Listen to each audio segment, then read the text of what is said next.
Hi friends, Mahanadi serial இனி வரப்போகிற எபிசோட்ஸ்க்கான promo இந்த வீடியோவில் பார்க்க போகிறோம். வாங்க ஃப்ரெண்ட்ஸ் பார்க்கலாம். இப்போது காவேரி வந்துட்டு பார்த்திங்கன்னா ஃபோனில் வந்துட்டு யூடியூப்பில் அதாவது அம்மா போட்டிருக்கும் போது என் குழந்தைய பாதிடுச்சு, அதனால் என் குழந்தை வந்து இறந்துடுச்சு அப்படின்னு ஒருத்தவங்க வீடியோ போடுறாங்க. இதை பார்த்துட்டு நம்ம காவேரி பயங்கரமாக அழுக ஆரம்பிச்சிடுறாங்க வயிற்று பிடிச்சிக்கிட்டு. என் பாப்பாவுக்கு அப்போது என் பாப்பா ஏதாவது ஆகிடுமா, என் பாப்பாவுக்கு எதுவும் ஆகாது அப்படி சொல்லிட்டு அழுக ஆரம்பிச்சிடுறாங்க. இதை கேட்டதும் கிச்சன்லேருந்து விஜய் ஓடி வந்துட்டு என்னாச்சு காவேரி, எதுக்காக அழுகுற அப்படின்னு கேட்குறாங்க. இல்லைங்க, ஃபோனில் நெட்டில் ஒரு வீடியோ பார்த்தேன், அதில் அம்மா போட்டதுனால குழந்தைக்கு பாதிப்பு ஏற்பட்டுருச்சாம். அதை நான் பார்த்துட்டேன். நீங்கள் வந்துட்டு டாக்டர்கிட்டையும் கேட்டுட்டு வந்ததாக சொன்னீங்க, ஆனால் ஃபோன்லலாம் இப்படி சொல்கிறாங்க அப்படின்னு சொல்லிட்டு காவேரி ரொம்ப வந்து அழ ஆரம்பிச்சிடுறாங்க. இங்கே பாரு காவேரி, அதெல்லாம் உண்மையாக இருக்காது, நீ இதை நினச்சி அழுதுகிட்டு இருக்காது அப்படின்னு சொல்கிறாங்க. இல்லை விஜய், இது உண்மைதான், நான் பார்த்தேன், அவங்க நிஜமாகவே அவங்க பாப்பாவுக்கு அப்படி ஆயிடுச்சின்னு சொல்கிறாங்க அப்படி சொல்லிட்டு ரொம்ப வருத்தப்பட்டுக்கிட்டு இருக்காங்க. காவேரி இருந்துக்கிட்டு விஜய் இருந்துக்கிட்டு நான் தான் போயிட்டு டாக்டர்கிட்ட கேட்டுட்டு வந்து உனக்கு சொன்னேன் இல்லை காவேரி, நீ எதுக்காக இப்போது நெட்லலாம் பார்த்துட்டு இப்படி டென்ஷன் ஆகிட்டு இருக்க, இங்கே பாரு, நீ இப்படி அழுகுறதுனால தான் நம்ம குழந்தைக்கு பாதிப்பு ஏற்படும், சரியா? அம்மா போட்டுக்கிறதுனால குழந்தைக்கு எதுவும் ஆகாது, நீ குழந்தைக்கு ஏதாச்சும் ஆயிடுமோ அப்படின்னு நினச்சிக்கிட்டே இருக்கிறதுனால தான் குழந்தைக்கு ஆபத்து ஏற்படும் அப்படின்னு சொல்லி விஜயுமே வந்து பார்த்திங்கன்னா காவேரி சமாதானப்படுத்துகிறாங்க. காவேரியுமே விஜய் நம்ம பாப்பாவுக்கு எதுவுமே ஆகாதில்ல, அப்போ குழந்தைக்கு எதுவும் ஆகாதில்ல, என் குழந்தை எனக்கு நல்லபடியாக பிறக்கும்ல அப்படி சொல்லிட்டு விஜயை கேட்டுக்கிட்டு இருக்காங்க. அதெல்லாம் எதுவும் ஆகாது காவேரி, நீ இதையே நினச்சி ஃபீல் பண்ணிக்கிட்டு இருக்காதா அப்படின்னு சொல்லிக்கிட்டு இருக்காங்க.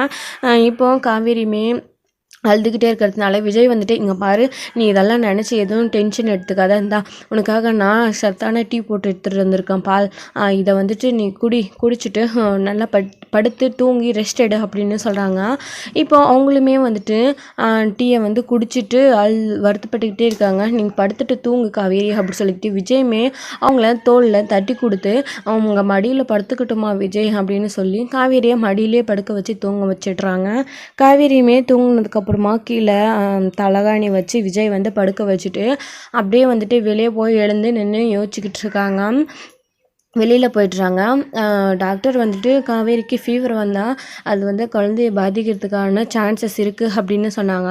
இவ்வளவுமே வந்து நெட்லலாம் பார்த்து ரொம்ப வருத்தப்படுறா, என்ன பண்ணுறது அப்படின்னு சொல்லி டாக்டர் சொன்னது ஒரு வேளை பழிச்சிடுமோ, காவேரி ரொம்ப பயப்படுறத பார்த்தா அது குழந்தைய பாதிக்கும் போல இருக்குது அப்படின்னு சொல்லி யோசிச்சுக்கிட்டே விஜய் வெளியே நின்றுக்கிட்டு இருக்காங்க. அந்த நேரம் பார்த்து தான் அங்கே நம்ம யதார்த்தமாக வந்து பார்த்திங்கன்னா குமரனோடைய அம்மா வெளியில் வந்துடுறாங்க. வெளியில் வந்தவங்க அங்கே யாரும் நின்றுக்கிட்டு இருக்க மாதிரி தெரியுதே அப்படி சொல்லிட்டு நேராக அங்கே வராங்க. வந்து ரூமுக்கு வெளியில் வந்து யார் அங்கே நின்றுக்கிட்டு இருக்குது அப்படின்னு கேட்குறாங்க. ஜிச்சோ மாட்டிக்கிட்டோமே அப்படின்னு சொல்லிட்டு விஜய் அப்படியே நைஸாக பின்னாடி வாக்கில் ரிவல்ஸில் உள்ளே ஓடி போயிடுறாரு. காவேரி இங்கே தூங்காமல் தூங்கிட்டு இருந்தவங்க ஏந்து உட்காந்துக்கிட்டு இருக்காங்க தூக்கம் வராமல். என்னாச்சு விஜய், எதுக்காக இப்படி குடுகுடுன்னு ஓடி வருவீங்க, எங்கே போயிருந்தீங்க அப்படின்னு சொல்லிட்டு.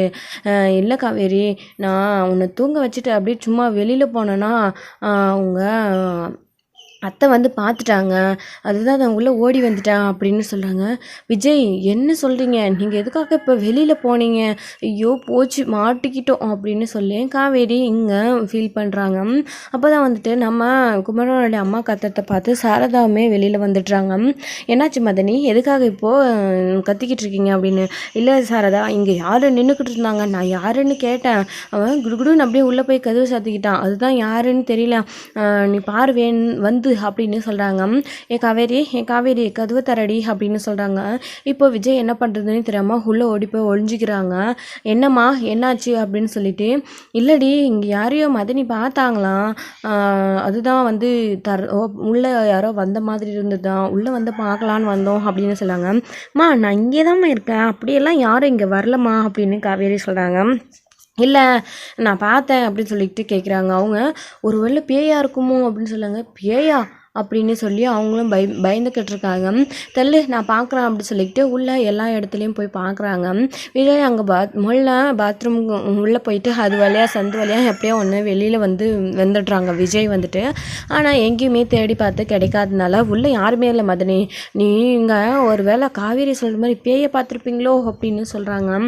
இப்போ உங்களுடைய பிரம்மையாக இருக்கும் அத்தை அப்படின்னு காவேரியுமே ஒரு வழியாக சமாளித்து அவங்கள அனுப்பிடுறாங்க.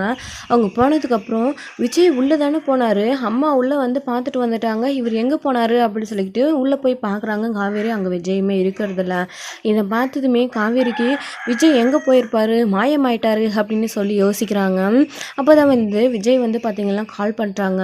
காவேரி உடனே ஃபோன் அட்டன் பண்ணுறாங்க. ஏங்க நீங்கள் எங்கெங்கே போயிட்டீங்க, பாத்ரூம் உள்ள தான் போனீங்க, அம்மா வந்து உள்ளே பார்த்துட்டு வந்தாங்க, நீங்கள் ஆளே இல்லை அப்படின்னு சொல்லிட்டு கேட்கும்போது, காவேரி நீ பயப்படாம, நான் சேஃபாக வந்துட்டு பாத்ரூம் ஜன்னல் வழியாக நான் வெளியில் வந்துட்டேன், நீ கவலைப்படாத அப்படின்னு சொல்கிறாங்க. அப்பாடி இப்போதாங்க எனக்கு உசிரே வந்துச்சு, நீங்கள் எங்கே போனீங்கன்னு தெரியல, எங்கே மாட்டிப்பீங்களோன்னு சொல்லி நான் ரொம்ப பயந்துட்டேங்க அப்படின்னு சொல்கிறாங்க. அதெல்லாம் நான் மாட்டிப்பேனா அப்படின்னு சொல்லிக்கிட்டு இருக்காங்க. இருந்தாலும் அத்தைக்கு சந்தேகம் வந்துருச்சு, நான் தான் பேய் அது இதுன்னு சொல்லி சமாளித்து அனுப்பியிருக்கேன். நீங்கள் பாருங்கள், இதுக்கு தான் சொல்கிறேன், நீங்கள் சேஃபாக வந்து அங்கேயே இருங்க, எனக்கு தான் வந்து குணமாகி வந்துடுச்சு இல்லையா, அத்தையும் வந்து பார்த்துட்டாங்க, இப்போ நீங்கள் அடிக்கடிக்கு வந்தீங்க அப்படின்னா சந்தேகம் வந்துடும் அப்படின்னு காவேரி சொல்கிறாங்க. நீ கவலைப்படாத காவேரி, நான் காலையில் வரேன் அப்படின்னு சொல்லிட்டு விஜயுமே அங்கே நீ பயப்படாமல் எதையும் நினச்சி ஃபீல் பண்ணாமல் படுத்து தூங்கு காவேரி அப்படின்னு சொல்லிட்டு போயிடுறாங்க. இப்போது இங்கே காவேரியுமே அப்பாடி எப்படியோ விஜய் வந்துட்டு போயிட்டாரு, அம்மா கிட்ட மாட்டியிருந்தோம், அவ்வளோதான், அத்தை வந்துட்டு நம்மளை தாளித்து எடுத்திருக்கோம் அப்படின்னு சொல்லி இங்கே காவேரியுமே வந்து பார்த்திங்கன்னா யோசிச்சுக்கிட்டு இருக்காங்க. இன்னொரு பக்கம் விஜய் வந்துட்டு அங்கே வெண்ணிலா வந்துட்டு கண் விழிச்சிட்டு சீக்கிரமாக வந்து உண்மையை சொல்லணும், இல்லை அப்படின்னா பசுபதிக்கான எவிடன்ஸை நம்ம தேடணும், பசுபதி எங்கே இருக்கான்னு கண்டுபிடிக்கணும் அப்படின்னு சொல்லி யோசிச்சுக்கிட்டு இருக்காங்க. நேராக தாத்தாவோட வீட்டுக்கு போகிறாங்க. வீட்டுக்கு போனதுமே விஜய் கிட்ட ஃபோனில் சொன்னதெல்லாம் தாத்தா நேரில் சொல்லிக்கிட்டு இருக்காங்க. வெண்ணிலா வந்துட்டு நம்ம மேலே இருக்கிற கோவத்தில் நாம் தான் வந்து தள்ளிவிட்டோன்னு சொன்னான்னா நம்ம கண்டிப்பாக வந்து நீ ஜெயிலுக்கு போகிறத யாராலையும் தடுக்க முடியாது விஜய் அப்படின்னு சொல்லிக்கிட்டு இருக்காங்க. என்ன தாத்தா இதுக்கெல்லாம் இவங்கக்கிட்ட என்ன ஆதாரம் இருக்குது, எந்த ஒரு ஆதாரமும் இல்லாமல் இவங்க எதுக்காக என் மேலே இவ்வளோ ஒரு பெரிய பழியை போட்டுட்ருக்காங்க, நான் என்ன தான் பாவம் செஞ்சேன் இவங்களுக்கு அப்படின்னு சொல்லி விஜயுமே தாத்தா கிட்டே சொல்லிக்கிட்டு இருக்காங்க. அங்கே பாட்டியுமே விஜயை பார்த்ததும், விஜய் எப்படிப்பா இருக்க, இந்த பாவி வெண்ணிலாவால் வந்த வேலை, என் பேரனை நான் மிஸ் பண்ணுறேன், என் பேரை அங்கேயும் இங்கேயுமா ஒளிஞ்சு தலைவரவாக இருக்க வேண்டிய சூழ்நிலை, இப்போ என்ன பண்ணுறது அப்படின்னு சொல்லி பாட்டியுமே ஒரு பக்கம் வருத்தப்பட்டுக்கிட்டு இருக்காங்க. இங்கே பாருங்க பாட்டி, நீங்கள் வருத்தப்படாதீங்க, கூடிய சீக்கிரத்தில் இதுக்கான ஆதாரத்தையும் இல்லை வெண்ணிலா வந்துட்டு கண் விழிச்சாலாம் உண்மையை சொல்லிடுவா, நான் கூடிய சீக்கிரத்தில் வீட்டுக்கு வந்துடுவேன், நீங்கள் இதை நினச்சி வருத்தப்படாதீங்க, இதனால் உங்கள் உடம்புக்கு தான் ப்ராப்ளம் ஆகும் அப்படின்னு சொல்லி இங்கே இவங்களுமே வந்து சொல்லிக்கிட்டு இருக்காங்க. பாட்டிக்கு விஜயுமே பாட்டியுமே நீ சாப்பிட்டியா, இல்லை விஜய் உட்காரு ஒரு வாய் சாப்பிடுவேன் அப்படின்னு சொல்லிக்கிட்டு சொல்கிறாங்க. இல்லை பாட்டி நான் சாப்பிட்டேன் அப்படின்னு சொல்லிக்கிட்டு சொல்கிறாங்க. விஜய் நீ எங்கேப்பா இருக்க இப்போது அப்படின்னு சொல்லி பாட்டியுமே கேட்குறாங்க. தாத்தா இருந்துக்கிட்டு இங்கே பாரு, நீ அதெல்லாம் இப்போ தெரிஞ்சுக்கிட்டு என்ன பண்ண போகிற, போலீஸ் வந்து ஏற்கனவே விஜயே எங்கே இருக்கான் அப்படின்னு சொல்லிட்டு நம்ம கேட்டு பிரச்சனை பண்ணிட்டு போயிருக்காங்க, இப்போ நமக்கு விஜய் எங்கே இருக்கான் அப்படின்னு தெரிஞ்சால் நம்மளே அறியாமல் நம்ம உளறி வச்சுருவோம், வேணாம் விஜய் எங்கே இருக்கான் அப்படின்றது நமக்கு தெரியாமல் இருக்கட்டும், அதுதான் நம்மளுக்கு நல்லது, விஜய்க்கும் நல்லது அப்படின்னு தாத்தாவுமே சொல்கிறாங்க. தாத்தா சொல்கிறது நல்லது பாட்டி, நீங்கள் கவலைப்படாமல் இருங்க அப்படின்னு சொல்கிறாங்க. இன்னொரு பக்கம் இங்கே விஜயுமே போலீஸ் வந்து உங்களை ஏதாச்சும் ரொம்ப டார்ச்சர் பண்ணாங்களா தாத்தா அப்படின்னு சொல்லி கேட்குறாங்க. அதெல்லாம் இல்லை விஜய், நீ எங்கே இருக்க அப்படின்னு சொல்லி விசாரித்தாங்க, நாங்கள் எங்களுக்கு தெரியாது அப்படின்னு சொல்லிட்டோம், நீ எதுக்கும் ஜாக்கிரதையாகவே இரு விஜய், இந்த மாதிரி வெளியில் அடிக்கடிக்க சுற்றிக்கிட்டு இருக்காத அப்படின்னு சொல்லி தாத்தாவுமே அங்கே பாட்டிக்கு விஜய்க்கும் ஆறுதல் சொல்கிறாங்க. இப்போ சரி தாத்தா நான் போயிட்டு வரேன் அப்படின்னு சொல்லிட்டு விஜயுமே அங்கேருந்து கிளம்பி வந்துடுறாங்க. கிளம்பி மறுநாள் காலையில் தூங்கி எழுந்திரிச்சு காவேரி பார்க்க போகலாம் அப்படின்னு சொல்லிக்கிட்டு வீட்டுக்கு போகிறாங்க.